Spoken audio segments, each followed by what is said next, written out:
I won my first national championship for the 15-16 category, so I was already racing pretty young. And then going to Europe to race for the national team when I was 18. It's like bikes really for me have always just been structure and a purpose to a training ride.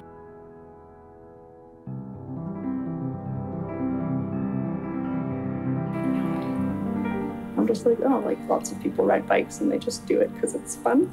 But just kind of trying to figure out what I'm doing next, and gravel racing kind of fits into that while I'm, I don't know, trying to have fun, learn to ride my bike and have fun in the mountains. Because before, every time I would ride my bike, it would be to complete threshold intervals or like some sort of purpose to the ride. And it's definitely taken some time to like figure out that bikes can just be fun. I think the biggest reason I left the wheel was probably the travel. And I am a homebody and I do love to just be at home.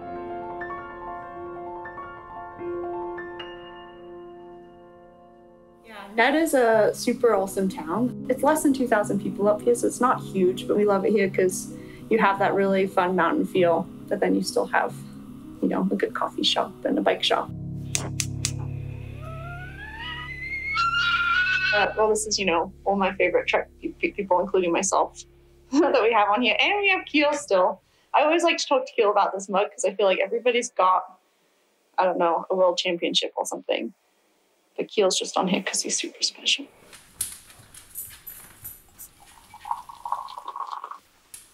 Being an uncoached athlete for the first time since I was 15, it's been really fun to just kind of ride to feel, which definitely means I don't ride as hard as I used to before, which is fine. I think that that's one thing. It's like, oh, bikes can be really fun and you don't have to be suffering the whole time. It feels like a funny thing to say, but like things only matter as much as you let them matter, I think. And I think in bike racing, it can be so many things for so many different people. I have very many part-time jobs, which is really fun, and it's fun to have all these jobs, but one of them is working for Boulder Junior Cycling, and they have, at any given time, 250 juniors in their club. Oh boy.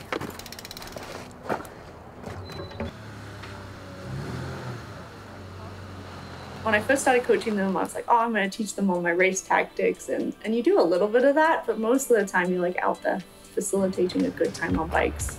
I hope I can just teach them that like bikes can be whatever they want them to be. Like anybody, you can race as competitively as you want to, or take it as chill as you want to, and you can be anything on the spectrum in between. And just, yeah, remember that it's just a fun way to hang out with your friends. Sometimes I just feel like I'm just the athlete and they're coaching me.